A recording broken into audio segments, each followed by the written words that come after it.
out of his body, and a voice said to him, "Recite." And Muhammad said, "No, I am not a reciter." The voice again said, "Recite. Recite." And then squeezed, as he said, almost beyond his endurance, Muhammad felt the first inspired words of a new scripture in Arabic pouring from his lips. اقرأ باسم ربك الذي خلق. That is, recite in the name of thy Lord who created. And Islam had come into being. And the Prophet, of course, having received the divine word, began to tremble and tremendous fear, because there's no common ground between the human reality and the divine reality. He ran out of the cave. When he ran out of the cave, he looked back, and the archangel filled up the whole of the sky. Everywhere you looked, there was Gabriel. Not just a single angelic image, but a presence, a being, a power. This is how the ineffable, incomprehensible, utterly transcendent, indescribable God makes itself known to us. This was something that really shook him to the very core of his being. And he goes down from that mountain and he is shaking. And I think it's shock. Here's somebody who's gone looking for this transcendent reality, and this transcendent reality is now replying. Muhammad was so shaken by this experience, he feared he might be possessed. He ran home directly to Khadija. And there he flung himself into her lap, and he said, cover me, hold me," until the terror had passed. Khadija was the person who reassured him. He said, "Have I become a kahin, a soothsayer?" And she said, "No, my dear, this is not what God does. This revelation comes from God." The message Muhammad received on the Mountain of Light was simple. He was to recite the words of the one true God. But Muhammad still had doubts that his experience was genuine. Khadija thought it would be a good idea to go to consult her cousin, Waraka, who was a Christian. She's saying, we need to go to somebody that knows about these things. Because if you're told you're being given a message from God, well, there have been previous messages. So let's go ask Waraka, who knows the scripture. He knows the Torah and the gospel. And as soon as Waraka heard about this, he immediately said, Muhammad is the prophet who will bring the revelation of the one God to the Arabs. And he warned Muhammad that he would have a really rough time. He says, your people are going to reject you and they will chase you out of this city. This has never come to any human being except they were persecuted, because this is basically undermining the paradigm. And after a while, Muhammad began to realize that the messages he was receiving fit a pattern that he knew about from Jewish and Christian tradition as well, and that is that there are such things as prophets. There are people who receive messages from the divine, and that he began to realize that indeed he was one of them as well.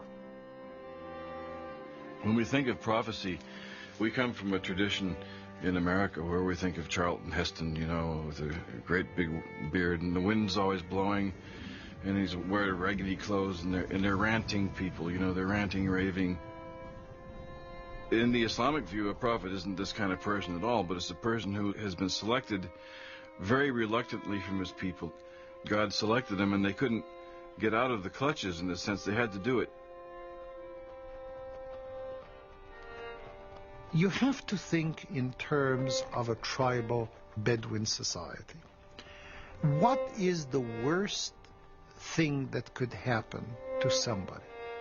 It is not death. It is shame. And so I'm sure that in his own mind, the idea of being shamed was probably very important. And think of the double loss of face. You know, he's going to lose face. He's going to be shamed in front of his people. He's going to be shamed in front of Allah who gave him that message. One of the drawing features to me as a non-Muslim who came from just a very diverse background was his humility and his humanness. Kevin James is a supervising fire marshal in Brooklyn, New York, who converted to Islam as a young man. I felt a kinship to him also personally, and there's probably about 1 billion Muslims who would say the same thing personal, this personal kinship that they feel with him. He grew up an orphan. I'm not an orphan. I have 2 parents, but my position in society, I've always felt separate. America is a racial nation, and either you're black, you're white, you're Italian, you're Jewish, you're this and that. So coming from a mixed background, I felt like kind of in limbo. My father is Native American and African American, and my mother is Jewish. They were very a-religious, I would say, to the point of being atheists or agnostic. I recall as a child, we get a dreidel on Hanukkah, that we had a menorah in the house, and we also had a Christmas tree and exchanged presents.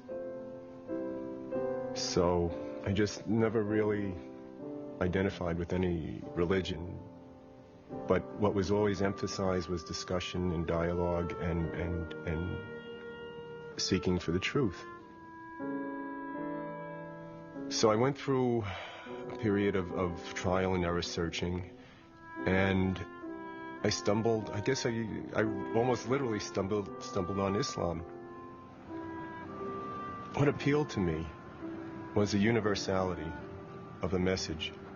Any religion that gives a code of righteous, ethical conduct and respect and gratitude and obedience to one being is Islam.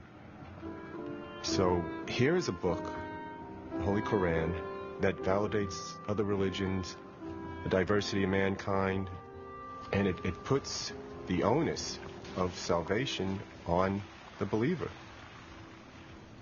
The Quran teaches you that the saving of one life is as if you saved all of humanity. And that's one of the reasons why I became a firefighter. What more noble calling than that, to save a person's life, to save people, to save their property? There's another fire in the back. There's been a couple fires. Okay, yeah, so show me what you have. From being a firefighter, I became a fire marshal. That's an arson investigator. How long has this been vacant? That's another form of prevention, of saving lives. Well, I guess there's no doubt what caused this. A firefighter, he'll risk his life to save you, whether you're black, brown, red, Jew, Muslim, Christian, atheist.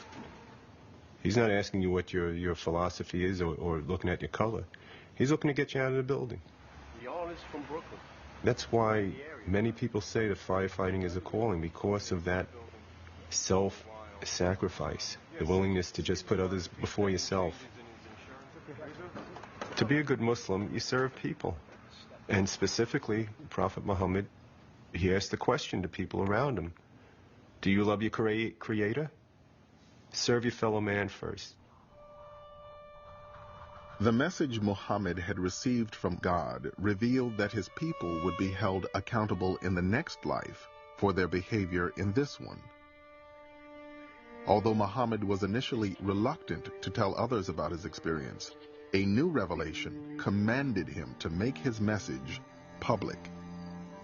So he calls all of his family members together, and he says, what would you say if I told you that there was this army waiting to attack us on the other side of that hill? They said, we would believe you. And he said, what would you say if I told you I'm a messenger from God? I think it's absurd. You called us together for this? And he says, will no one support me in this? And the only person is a child, Ali, who's his cousin, gets up and says, I will support you. And they think this is hilarious, that this is who's going to follow this prophet is a child. Think about it. There's a man, a middle-aged man, who doesn't know how to read or write, who has no wealth, who is an orphan. Yes, he is from a very important tribe, but he works for a woman. And he now says, I'm the prophet. God has spoken to me. This is not going to fly.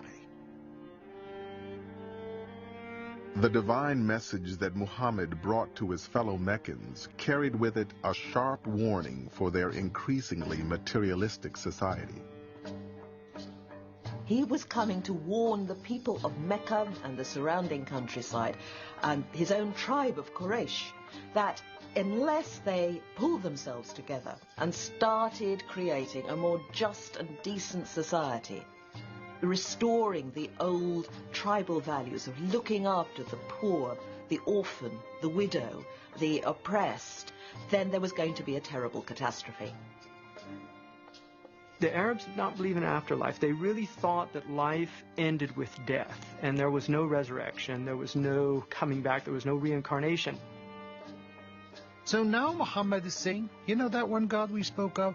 When you're going to die, you don't just disappear, but you're going to be accountable to that God for the good deeds and the bad deeds.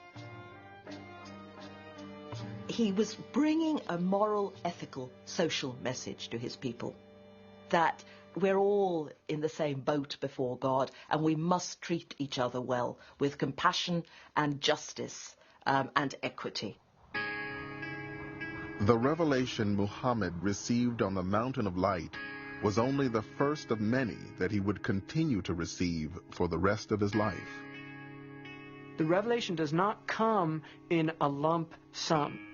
It doesn't just come down from heaven, here's the book, now go out and teach it to people. No. It is coming down slowly. It's coming down as events unfold.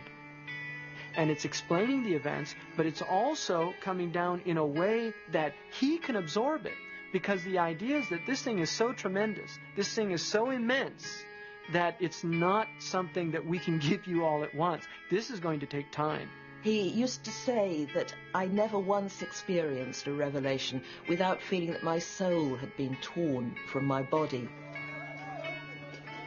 The prophet could be sitting, he could be on horseback, he could be walking, he could be talking, when he was suddenly seized by the divine word. He would feel a great weight descend upon him. He would sweat profusely, even on a cold day.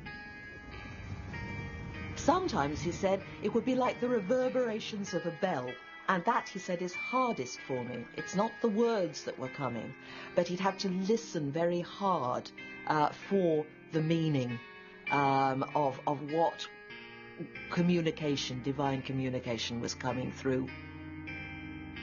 After Muhammad received each revelation, he would recite it to the people who were with him, and they would pass it on to the community.